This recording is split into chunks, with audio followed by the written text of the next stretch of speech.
രാജാക്കന്മാരുടെ ഇടയിലെ ചിത്രകാരനെന്നും ചിത്രകാരന്മാരുടെ ഇടയിലെ രാജാവെന്നും അറിയപ്പെട്ടിരുന്ന രാജാ രവിവർമ്മയുടെ ആർട്ട് ഗാലറി കാണാൻ വേണ്ടിയിട്ടാണ് ട്രിവാൻഡ്രത്ത് പോയത്. സ്റ്റാൻഡിൽ നിന്ന് 3 തൊട്ട് 4 കിലോമീറ്റർ മാത്രമേ നേപ്പിയർ മ്യൂസിയത്തിലേക്ക് വരുന്നുള്ളൂ. നേപ്പിയർ മ്യൂസിയം നിൽക്കുന്ന ആ ഒരു കോമ്പൗണ്ടിൽ തന്നെയാണ് നമ്മളുടെ ഈ ഒരു ഗാലറിയും വരുന്നത്. ചിത്രം വരയ്ക്കുന്നവർക്കും ഇതുപോലെ ഹിസ്റ്ററിയൊക്കെ ഇഷ്ടപ്പെടുന്നവർക്കും മസ്റ്റായിട്ട് വന്ന് കാണാൻ പറ്റുന്ന ഒരു സ്ഥലമാണ് ഈ ഒരു ഗാലറി. 2023 ഇനാഗുറേഷൻ നടന്നത്. നമ്മുടെ സൂ ഉൾപ്പെടെ നിൽക്കുന്ന ഈ ഒരു കോമ്പൗണ്ടിനകത്ത് ആ ബോഡി കണ്ട കൂട്ട് തന്നെ അത്രയും കാര്യങ്ങൾ നമുക്ക് കാണാനുണ്ട്. പിന്നെ നിങ്ങൾ ഈ ഒരു മാപ്പ് നോക്കുകയാണെങ്കിൽ, സ്ക്രീൻഷോട്ട് ചെയ്യുകയാണെങ്കിൽ മെയിൻ ആയിട്ടുള്ള കാര്യങ്ങൾ എങ്ങോട്ടൊക്കെയാണ് പോകേണ്ടതെന്നൊക്കെ അറിയാനായിട്ട് സാധിക്കും. ഇതൊക്കെ ഓൾറെഡി ഞാൻ കണ്ടിട്ടുണ്ടായതുകൊണ്ട് സ്കിപ്പ് ചെയ്തു. ഇവിടെ നമ്മൾ ഇന്ന് വന്നിരിക്കുന്ന ഒരു ഗാലറി കാണാൻ വേണ്ടി മാത്രമാണ്. കോമൺ ആയിട്ട് നമ്മളുടെ ടിക്കറ്റ് എടുക്കുന്നതും ക്ലോക്ക് റൂം ഏരിയ ആണ് ആ കാണുന്നത്. അവിടെ നമ്മളുടെ ബാഗും കാര്യങ്ങളൊക്കെ സൂക്ഷിക്കാം.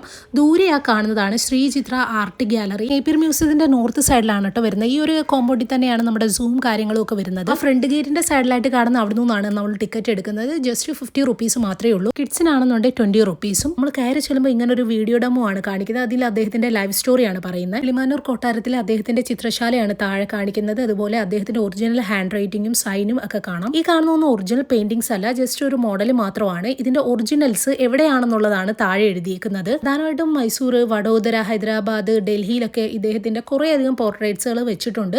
കൂടാതെ 46ലധികം ചിത്രങ്ങൾ, ഏറ്റവും പ്രധാനപ്പെട്ടത് വച്ചിരിക്കുന്നത് ഇവിടെയാണ്. ഇതൊരു എൻട്രി ഹാൾ മാത്രമാണ്. ഇവിടെ ഒറിജിനൽ പെയിന്റിംഗ്സുകൾ ഒന്നും തന്നെ ഇല്ല. ഇവിടെ നിന്ന് നമ്മൾ നെക്സ്റ്റ് പോകാൻ പോകുന്ന കെട്ടിടമാണ് 2023 ഇനാഗുറേറ്റ് ചെയ്തത്. അവിടെയാണ് ആ 46 ഒറിജിനൽ പെയിന്റിംഗ്സുകൾ സൂക്ഷിച്ചിരിക്കുന്നത്. ഈ കെട്ടിടത്തിനുള്ളിൽ തന്നെ കയറുമ്പോൾ അദ്ദേഹത്തിന്റെ ഒരു ജീവചരിത്രവും ഒരു പ്രതിമയും കാണാം. രാവിലെ 10 മണി തൊട്ട് വൈകിട്ട് 4:30 വരെയാണ് വിസിറ്റിംഗ് ടൈം. ഓരോ എണ്ണച്ചിത്രങ്ങൾക്കും അടുത്തായിട്ട് അതിന്റെ പേരും കൊടുത്തിട്ടുണ്ട്. ഇതിന് കൊടുത്തേക്കുന്നത് അമ്മ തമ്പുരാനും പൗത്രിയും എന്നാണ്. ഇത് കേരളവർമ്മ വലിയ കോയി തമ്പുരാന്റെ ഒരു ചിത്രമാണ്. ഓൾമോസ്റ്റ് എല്ലാ ചിത്രങ്ങളും റോയൽ പെയിന്റിംഗ്സുകളായിരുന്നു അദ്ദേഹം ആദ്യം വരച്ചിരുന്നത്. തിരുവിതാംകൂർ റാണിയായിരുന്ന ഭരണി തിരുനാൾ ലക്ഷ്മിബായിയുടെ ചിത്രവും ഒന്നാമത് റാവുന്റെ ചിത്രവുമാണിത്. 7 വയസ്സ് തൊട്ട് ഇദ്ദേഹം കൊട്ടാരത്തിലൊക്കെ കരിക്കട്ട് വെച്ചിട്ട് ഇങ്ങനെ വരയ്ക്കുമായിരുന്നു. അങ്ങനെ ഇദ്ദേഹത്തിന് അങ്കിളായിരുന്ന രാജരാജവർമ്മ ഇത് കാണുകയും ക്ലാസ് ഒക്കെ കൊടുക്കുകയും ചെയ്തു. 14ാമത്തെ വയസ്സിൽ ഇദ്ദേഹത്തിന്റെ പാട്രണേജ് റൂളർ ആയില്യം തിരുനാളെ ഏറ്റെടുക്കുകയാണ്. 16ഓളം പെൻസിൽ സ്കെച്ചസും ഇവിടെ മൊത്തത്തിൽ വരുന്നുണ്ട്. എനിക്ക് കുറച്ച് പ്രശ്നമായിട്ട് തോന്നിയത് ലൈറ്റിംഗ് അറേഞ്ച്മെന്റ് ആണ്. നമ്മൾ ഗാലറിയിലൊക്കെ പോകുമ്പോൾ ഒരു പ്രത്യേക രീതിയിലായിരിക്കും ലൈറ്റ് അറേഞ്ച്മെന്റ് ചെയ്യുന്നത്. പക്ഷെ നമ്മൾ ഡയറക്റ്റ് നോക്കുമ്പോൾ പോലും ലൈറ്റിംഗ് കറക്റ്റ് നമുക്ക് ആ ഫോട്ടോയിൽ കാണാൻ കഴിയില്ല. സോറി, ലൈറ്റ് അല്ല, ചിത്രം നമുക്ക് കൃത്യമായിട്ട് നേരിട്ട് പോലും കാണാൻ സാധിക്കില്ല. ഇത് അദ്ദേഹം ഉപയോഗിച്ചിരുന്ന ഈസലാണ് ചിത്രരചനയ്ക്കായി. സ്റ്റുഡിയോയിൽ ഇരിക്കുന്ന ഒറിജിനൽ അദ്ദേഹത്തിന്റെ ഒരു ഫോട്ടോയും വേദപാരായണം കേട്ടിരിക്കുന്ന ഒരു ഫോട്ടോഗ്രാഫുമാണിത്. നിരവധി പാലസുകൾ, വൈസ്രോയി, അങ്ങനെ ഒരുപാട് ചിത്രങ്ങൾ, 70,000ഓളം ചിത്രങ്ങളോളം അദ്ദേഹം വരച്ചിട്ടുണ്ട് എന്നാണ് പറയപ്പെടുന്നത്. എങ്കിലും ആയിരക്കണക്കിനോളം ചിത്രങ്ങൾ ഇനിയും എവിടെയാണെന്ന് അറിയാതെയും എവിടേക്കോ പോയിട്ടുണ്ട്, മിസ്സായി പോയിട്ടുണ്ട്. അദ്ദേഹം സ്വന്തമായി പണിത ചിത്രശാലയിലാണ് അദ്ദേഹത്തിന്റെ അവസാന ചിത്രം, ഇൻകംപ്ലീറ്റ് ആയിട്ടുള്ള ഒരു ചിത്രമാണ് പാഴ്സി എന്ന് പറഞ്ഞ ഒരു ചിത്രം. അത് സൂക്ഷിച്ചിരിക്കുന്നത് കൊട്ടാരത്തിലാണ്. അവിടെ തന്നെയാണ് അദ്ദേഹത്തെ അടക്കവും ചെയ്തിരിക്കുന്നത്. സീതയെ തട്ടിക്കൊണ്ട് രാവൺ പോകുന്ന സമയത്ത് ജഡായു ആക്രമിക്കാൻ വരുമ്പോൾ ചിറകരിയുന്ന ഒരു ചിത്രം, ഇത് വളരെ പ്രശസ്തമായ ഒരു ചിത്രമാണ്. അതിന്റെ ഒറിജിനൽ നിങ്ങൾക്ക് അവിടെ കാണാം. കൂടാതെ ഒരുപാട് ലിത്തോഗ്രാഫ് ഉണ്ട്. ലിത്തോഗ്രാഫ് എന്ന് പറഞ്ഞാൽ ഒറിജിനലിന്റെ കോപ്പീസ് ആണ്. ഹോമോ ലിത്തോഗ്രാഫ് എന്നാണ് പറയുന്നത്. പണ്ട് കാലത്തൊക്കെ സാധാരണക്കാരുടെ വീട്ടിൽ ഈ ദൈവ ചിത്രങ്ങളൊന്നും സൂക്ഷിക്കാൻ അനുമതി ഉണ്ടായിരുന്നില്ല. ആ സമയത്താണ് ഇദ്ദേഹം അത് വരച്ചിട്ട് ക്രോമോ ലിത്തോഗ്രാഫിലൂടെയും ഒരുപാട് പ്രിന്റ്സുകൾ ജനങ്ങളിലേക്ക് വളരെ കുറഞ്ഞ പൈസയിൽ അവൈലബിൾ ആക്കി തുടങ്ങിയത്. ഇതിന്റെ പേരിൽ അദ്ദേഹം ഒരുപാട് എതിർപ്പുകൾ പിൽക്കാലത്ത് നേരിടേണ്ടി വന്നിരുന്നു. ലോക പ്രശസ്തി ആർജിച്ച ഹംസ ദമയന്തി എന്ന് പറഞ്ഞ ഒരു പോർട്രേറ്റ് ഉണ്ട്. അതാണ് ഈ കാണുന്നത്. ഇത്രയും വർഷത്തെ പഴക്കമുള്ള ഒരു പിക്ചർ ഇത്രയധികം പെർഫെക്ഷനിൽ പുതിയതായിട്ട് ഇങ്ങനെ ഇരിക്കും എന്നുള്ളൊരു ഡൗട്ട് നമുക്ക് കോമൺ ആയിട്ട് തോന്നിക്കും. അപ്പോൾ ഞാൻ നോർമലി അവിടെ നിന്ന് സ്റ്റാഫിനോടും അത് ചോദിച്ചിരുന്നു. ബിക്കോസ് പല ഒറിജിനൽ പെയിന്റിങ്സും വേറെ വേറെ മ്യൂസിയങ്ങളിലും ആണല്ലോ. കുറേയൊക്കെ അറിയാമെങ്കിലും അത്ര ഡെപ്തിൽ അതൊന്നും അറിയില്ല. അദ്ദേഹത്തിന്റെ ചിത്രങ്ങളിൽ ഏറ്റവും അധികം ഇടം പിടിച്ച മറ്റൊരു ക്യാരക്ടർ ആയിരുന്നു ശകുന്തള. കാണുന്ന ചില പെയിന്റിങ്സ് ഒക്കെ നോക്കുകയാണെന്നുണ്ടെങ്കിൽ അത്രയും ഇയേഴ്സ് കടന്നുപോയൊരു ചിത്രമാണെന്ന് നമുക്ക് ശരിക്കും കാണുമ്പോൾ തോന്നിക്കുന്നതായിട്ടുണ്ട്. എസ്പെഷ്യലി ഈ ഒരു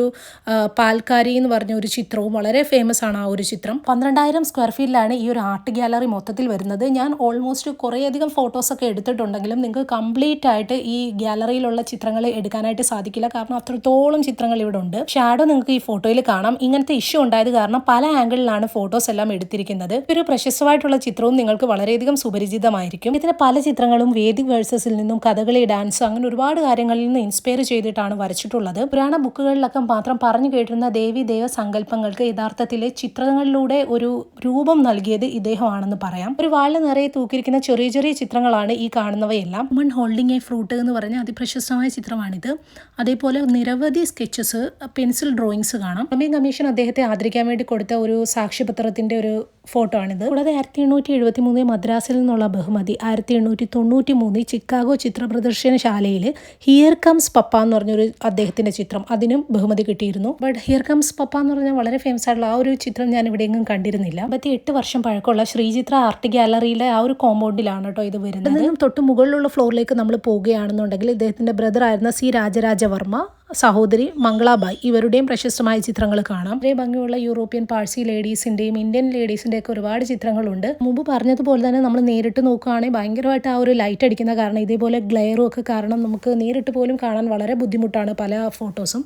രാജരാജവർമ്മ വരച്ച പത്മനാഭ കൊട്ടാരത്തിന്റെ ഒരു ചിത്രമാണ്. ഇതിന്റെ ചിത്രങ്ങളിൽ ഒരുപാട് പ്രകൃതി ദൃശ്യങ്ങൾ, ലാൻഡ്സ്കേപ്പുകളൊക്കെ നിരവധി വരുന്നുണ്ട്. അത് കൂടാതെ ഉദയ്പൂർ പാലസിന്റെ ഒരു ചിത്രം കാണാം. ഇവിടെ വരുന്നവർ പ്രത്യേകം ശ്രദ്ധിക്കേണ്ടത് മൺഡേ ഓഫ് ആയിരിക്കും എന്ന് അറിയാമല്ലോ. നമ്മുടെ മ്യൂസിയങ്ങളൊക്കെ പൊതുവേ മൺഡേ അവധിയായിരിക്കുമല്ലോ. അപ്പോൾ ഇവിടെ അന്നത്തെ ദിവസം നിങ്ങൾ വരാതിരിക്കുക. ചെറുതായിരിക്കുന്ന സമയത്ത് രാജാ രവിവർമ്മയെ പറ്റിയിട്ടുള്ള ഒരു ആർട്ടിക്കിൾ ഞാൻ കണ്ട സമയത്ത് അതെടുത്ത് സൂക്ഷിച്ചു വെച്ചിരുന്നു. അന്ന് ഞാൻ വായിച്ചിട്ടുണ്ട് രാജാ രവിവർമ്മയുടെ ബ്രദറും സിസ്റ്ററും നല്ല വരപ്പുകാരാണെന്ന്.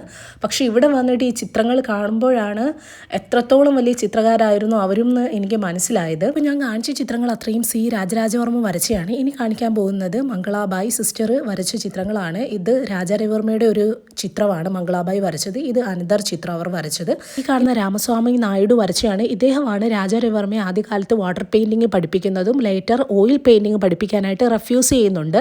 വിയന്ന എക്സിബിഷനിലോട്ടൊക്കെ വരുന്ന സമയത്തേക്ക് ഒരു റിവലായിട്ട് തന്നെ മാറുന്നുണ്ട് ഇവർ തമ്മിലുള്ള ഒരു ബന്ധം. മുമ്പ് പറഞ്ഞ പോലെ ഇവിടെ നിന്ന് നമ്മൾ അടുത്ത ശ്രീചിത്ര ആർട്ട് ഗാലറിയിലേക്ക് പോവുകയാണെന്നുണ്ടെങ്കിൽ അതർ ആർട്ടിസ്റ്റുകളുടെ ഒക്കെ ഒരുപാട് ചിത്രങ്ങൾ നിങ്ങൾക്ക് കാണാം. ഇവിടെ നമ്മൾ കയറുമ്പോൾ തന്നെ ആദ്യം കാണുന്നത് നിക്കോള റോറിച്ചിന്റെയും സെറ്റോസ്ലാവ് നിക്കോളവിച്ചു എന്ന് പറയുന്ന രണ്ട് പ്രശസ്തരായിട്ടുള്ള ആർട്ടിസ്റ്റുകളുടെ ചിത്രങ്ങളാണ്. ഹിമാലയൻ തീംഡിലുള്ള ചിത്രങ്ങളാണ് ഇവയെല്ലാം വരുന്നത്. ഭയങ്കര കളർഫുൾ ആണ് കേട്ടോ. നമുക്ക് കാണുമ്പോൾ തന്നെ എടുത്തുകൊണ്ട് വീട്ടിൽ കൊണ്ടുപോകാൻ തോന്നും. അത്ര കളർഫുൾ ആയിട്ടുള്ള ചിത്രങ്ങളാണ്. ഇത് കൂടാതെ മറ്റ് ആർട്ടിസ്റ്റുകളുടെയും ചിത്രങ്ങൾ കാണാം. പിന്നെ China, Japan paintings, Tibetan thangka paintings എന്ന് പറയും, അതുണ്ട്. Then Balinese art. ഒരു ദിവസം ഫുള്ള് നിങ്ങൾ സ്പെൻഡ് ചെയ്ത് സമാധാനമായിട്ട് കണ്ടാലേ ഇത് തീരത്തുള്ളൂ. ഈ കാണുന്ന നമ്മുടെ രവീന്ദ്രനാഥ ടാഗോർ വരച്ചൊരു ചിത്രമാണ് കേട്ടോ. അദ്ദേഹം ഒരു ഓൾ ഇൻ ഓൾ ആയിരുന്നു എന്നറിയാമല്ലോ. ഇതൊക്കെ വേറെ വേറെ ഇന്ത്യൻ ആർട്ടിസ്റ്റുകൾ വരച്ച ചിത്രങ്ങളും. 1935 ട്രാവൻകൂർ റോയൽ ഫാമിലിയാണ് കേട്ടോ ഇത് സ്റ്റാർട്ട് ചെയ്യുന്നത്. അന്ന് പബ്ലിക്കിന് വേണ്ടിയിട്ടല്ലായിരുന്നു ഇത് സ്റ്റാർട്ട് ചെയ്തത്. ഇതൊക്കെ ഇനി കാണിക്കുന്നൊക്കെയും ജപ്പാൻ ചിത്രങ്ങളാണ്. വാഷി പേപ്പറിലും സിൽക്കിലും ഒക്കെയാണ് കേട്ടോ ഈ ചിത്രങ്ങൾ വരച്ചേക്കുന്നത്. നെക്സ്റ്റ് നമ്മളുടെ ഇന്ത്യൻ ആർട്ടുകളാണ്. ഇതിൽ തഞ്ചാവൂർ ആർട്ടുകൾ, മുഗൾ ആർട്ടുകളൊക്കെയും വരുന്നുണ്ട്. ഇവിടെ കാണുന്ന തഞ്ചാവൂർ ആർട്ടുകളിൽ പലതും ഗോൾഡ് ഫോയിലിലും സെമി പ്രഷ്യസ് സ്റ്റോൺസിലൊക്കെയാണ് ചെയ്തേക്കുന്നതെന്നാണ് പറയപ്പെടുന്നത്. നമ്മൾ നെക്സ്റ്റ് ഫ്ലോറിലേക്കാണ് പോകുന്നത്. നേസസിസ്റ്റ് ഒക്കെ വരുന്നതിന് മുമ്പേ ഉള്ള ഗാലറി ആയതുകൊണ്ട് തന്നെ വാൾ തിക്നെസ്സിലും സീലിംഗിന്റെ ഹൈറ്റിലും അതേപോലെ ജനലിലും ഒക്കെ ഒരുപാട് അവർ ശ്രദ്ധിച്ചിട്ടാണ് ഡിസൈൻ ചെയ്തിട്ടുള്ളത്. അതുകൊണ്ട് തന്നെ നമുക്ക് ടെമ്പറേച്ചറിന്റെ ഒരു ഇഷ്യൂ വരുന്നില്ല, ഹീറ്റ് ഇല്ല. ആർട്ടിന്റെ ഒക്കെ പ്രിസർവേഷനിലും ഈ ഒരു ഹ്യൂമിഡിറ്റി കൺട്രോളും ആവശ്യകതയായിട്ടുണ്ട്. ഇന്ത്യയിലെ തന്നെ ബെസ്റ്റ് ഓറിയന്റൽ ആർട്ട് ഗാലറിയാണ് നമ്മളുടെ ഈ ഒരു ഗാലറി. ഈ മുകളിലത്തെ നിലയിൽ കുറേയധികം മോഡേൺ ആർട്ടുകളും കാണാം. ഇതാണെന്ന് തോന്നുന്നു ഏറ്റവും ലാസ്റ്റ് ആയിട്ട് കൊണ്ടുവന്നിരിക്കുന്നത്. ദെൻ ഇതൊക്കെ കണ്ടു കഴിഞ്ഞിട്ട് അവിടെ നിന്ന് ഇറങ്ങി. ഗാലറിയിൽ നിന്ന് ഈവൻ വെളിയിൽ ഇറങ്ങിയപ്പോൾ പോലും ഞാൻ ഫോട്ടോസ് മാത്രമാണ് എടുത്തിട്ടുള്ളത്. പക്ഷേ പലരും അവരുടെ യൂട്യൂബ് ചാനലിൽ വീഡിയോസൊക്കെ ഔട്ട്സൈഡിൽ നിന്നിട്ട് എടുത്തേക്കുന്നത് കണ്ടിട്ടുണ്ട്. പക്ഷെ ഞാൻ ഫോട്ടോസ് മാത്രമേ എടുത്തിട്ടുള്ളൂ. അതിനുശേഷമാണ് പിന്നീട് വീഡിയോസൊക്കെ എടുത്തത് ഇറങ്ങിക്കഴിഞ്ഞിട്ട്. സോ അത്രയേ ഉള്ളൂ നമ്മളുടെ ഈ ഒരു ഗാലറിയുടെ വിശേഷങ്ങൾ. ഞാൻ പറഞ്ഞതുപോലെ തന്നെ വളരെ കുറച്ച് ഫോട്ടോസേ ഞാൻ എടുത്തിട്ടുള്ളൂ. ഈവൻ ശ്രീചിത്ര ആർട്ട് ഗാലറിയിലെ ഫോട്ടോസ് നമുക്ക് എടുത്താലും തീരത്തതേ ഇല്ല. നിങ്ങൾക്ക് ഇഷ്ടപ്പെടുന്നത് ഇതുപോലെ ആർട്ട് വർക്കൊക്കെ ഇഷ്ടപ്പെടുവാണെന്നുണ്ടെങ്കിൽ മസ്റ്റായിട്ട് വരിക. അല്ലെങ്കിൽ കുറച്ച് ബോറൊക്കെ തോന്നാൻ ചാൻസ് ഉണ്ട്. അപ്പോൾ അത്രയേ ഉള്ളൂ. Thank you.